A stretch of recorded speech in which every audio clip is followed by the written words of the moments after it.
Pansit ba to? Kanino ba? Ayan, sa'yo. Pansit ba to? Meron tayo ngayon, Bicol Express. Sarap. At meron tayong, ayan, eto, laing. Ay, kailangan ko na iserve ito doon sa ating kasama ngayon. Sana hindi ko malaglag na. Dito tayo. Ayan naman! Kasi siya po ay pinag-ano muna natin, pinag-time off muna natin, okay? Eto na! Good morning! Siya po ang ating makakaagahan natin ngayong umagang ito. Kanina pa siya gising. No, kaya tayo muna yung nag-serve para sa kanya. Anong oras ba kayo gumising, Ate Mercy? 3 a.m. po. 3 a.m. Okay, ang buong pangalan po ni Ate Mercy ay Mercy Bermas Ibriega. Ayan. At syempre, sabi ko nga, parang ang aga-aga mong gumigising, kakain muna tayo, ha? Syempre, magkaagahan tayo yung meron tayong kutsara tinidor. Pagsaluhan natin itong inyong iniluto ngayong araw na ito. At lagi, syempre, pag ganitong mga karinderya, fresh na fresh ang inyong mga niluluto, no? Bagong-bago lagi, diba? Anong oras kayo nag-uumpisang magtrabaho dito sa inyong kainan? Mga 1 a.m. po, namamalengke na po kami. 1 a.m.? Okay, saan naman kayong namamalengke niyan? Minsan po sa Balintawak. Oo, kasi mas mura doon ang mga mas mura doon. Sinong namamalengke? Kayo rin ba namamalengke? Opo. Hala! Wala mo ng tulog! Bali, ito po yung pansit bato. Ayan, pansit bato. Okay, Ate Richelde. Richelda, okay, sunod. Ito, pareho lang po silang pansit bato. Ito lang po yung may sabaw. May sabaw! Ayan, may sabaw na pansit bato. Tapos itong isang yan, Yan, Bicol Express. Bicol Express yan. Ng mga customer. At yung isa ay ano yan? Diba? Ayan siya. Yung ating laing. Okay? At galing mo sila ng Bicol, nagdesisyon kayong pumunta rito sa Maynila. Bakit mo kayo nagdesisyon na pumunta rito? Nung graduate po kami nung college, dito po kasi kayo magtatrabaho, ma'am. Tapos, bali nag-work po ako sa Makati. Tapos, parang naisipan po namin na at least magkaroon ng extra income po. Sa probinsya po kasi meron po kaming kainan din, ganito. Tapos, naisipan po namin na dalhin siya dito, na ganito din po yung mga luto. Yung recipe na to, sa mga nanay nyo ba to? Tatay nyo? O si mister nyo talagang dati pa nagluluto na nitong mga putahin ninyo? Sa sa family din po namin. Kasi yung nanay at tatay po namin, ganun din po, nagluluto sila. Nagluluto? Nagtitinda rin ng ulam? Opo. Ay, talaga naman pala. Siyempre, ang gusto naming malaman, kumusta na ang kita nito, Nay? Ate Mercy, ng inyong business na ito? Sa ngayon po, hindi pa siya ganun kalaki kasi bago lang po kami. Pero tingin po naman namin kapag medyo nakilala na po yung mga tinatry po nila na may iba naman daw pong luto. Okay.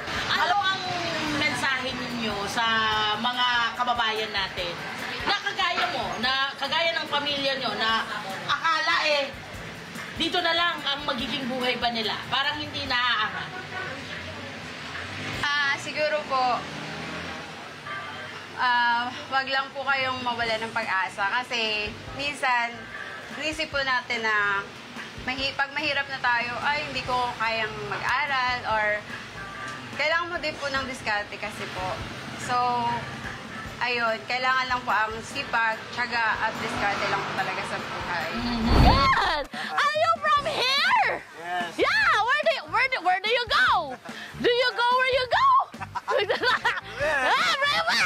Everywhere and everything! Okay, kuya, pangalan mo muna. My name is Ralph Eugenio. Wow! My name is Ralph. Look at that, Ralph Eugenio. Yes. How long have you been alive? I'm good. I'm okay. How long? How long? I know you're good. Ilan taon ka na?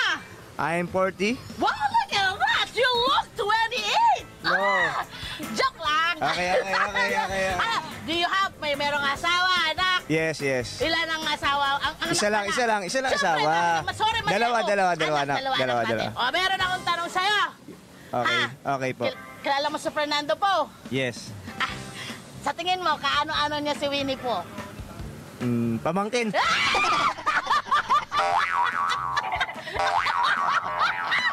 Ang galing mo talaga. No risk. Nakita ko kasi tayo. No risk, no story. Ano ibig sabihin yan? Ewan ko pa. Ay, Hindi ba? Okay, may tanong ako sa'yo. Ano po? Anong ginagawa niyo po rito sa palengke ngayon? Namimili po. Anong pinamili niyo? Gulay po. Gulay. Magkano ang naging halaga ng inyong mga pinamili? Ayun, hindi ko pa natanong. Hindi mo natanong. Hindi ka ba nagbayad? Nagbayad po. Magbayad ka ba lang? Okay, may tanong ako sa'yo. Ha? Ang tanong ko sa'yo. Ayan na. Hindi ko pa nakikita. Ano yon? Hangin po. Hangin! O, labas mo ang kamay mo. 200! Ingat ka! Tara. Hello po, binabati ko po kayong lahat. Yes. Lahat dyan yung mga kasamahan ko sa City Hall. O yan, at syempre sa Radyo Agila. Say good morning. Sa Radyo Agila. Good morning. sa inyo Ayan, lahat. okay. Nay, ato na. Ikaw ba ay nag-agahan na? Hindi pa ma'am, hinihintay ko. Hinintay mo ako! Gusto ko yun! Hinintay mo ako! Gusto ko yun! Okay, anong oras nagbubukas itong pwesto mo? Ma'am, 24 hours po. Ay, Opo. okay. Paano yung tulog mo? May kapalitan po kami ma'am, mga tao. Anong oras ka nandito? Actually ma'am, 6 to 6. Wow! Ma'am, gabi. Kasi nandun ako sa City Hall ma'am ng araw. Oh, doon ka nagtitinda rin? Opo. Oh, wow! So, kailangan na natin itong ipakita sa inyo. Paano nga ba ginagawa itong yung tupig? Ano ang sekreto ng isang masarap na tupig? Okay? Eto na, anong meron ka? Eto ma'am, meron po akong malagkit na giniling. Malagkit na giniling, Opo, okay? Tapos wash po na asukal. Wash na asukal. Tapos buko po. Buko? At saka nyog po. Bakit may buko na may nyug pa? Kasi ma'am, may gatar ito eh. Ayun! Parang ito po yung nagpapalasa. Okay, tapos, anong gagawin yun dyan? Anong gagawin sa mga yan? Pag-mix na yan ma'am, ito na po yung kinakalabasan. Lulutuin ba ito? Opo. Gaano katagal niluluto? 1 minute lang ma'am. Ay, mabilis lang! Opo. Hahaluin lang talaga siya. Opo. Okay. And then, paano siya nilalagay sa dahon? Ganito ma'am. Gusto mo makita yan? Pakita natin. Sige, patingin. Oh. Gaano karami? Ganyan. Tapos, ibibilog mo na. Tapos, saka mo ngayon iihawin. Opo. Okay. Ma'am, pinakamababa na po yung 2,000 sa isang araw ma'am. Sa tupig lang ma'am. Talaga? Opo. Eh, meron ka pang ibang paninda. Opo ma'am. Ako lang sa inyo. Ito yung kaliban mo lang Ma'am, yan paninda. gawa din namin yung Oh, pansit ma'am. may papansit sila. At marami pang kakanin doon. Oo. Gusto kong malaman, ano, kasi sabi nga nila, ate, di ba, ate Marisa, kailangan may self-love, di ba? Oo, yun. Anong ibinibigay mo para sa'yo? Ano?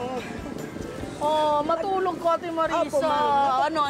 Anong para sa'yo naman? Kailangan may para sa'yo. Minsan lumalabas din po kami once a year. Kagaya nung Ayan. nakaraan, nag-Boracay kami. Ayan! Naiiyak lang siya siguro kasi kaya ang kasiyahan niya na ito ay ang iyak niya na ito, ang luha niya ito ay kasiyahan. Opo. Kasi hindi mo akalain na magagawa mo to. Opo. At nagawa mo siya. Opo. Mabuhay ka. Thank you ma'am. Salamat sa pakikiagahan sa akin, ha. Opo. Thank you so much, ha. Pinatikim mo ako ng masarap na pagkain. Ang ganda. Ahay! Sumala mo!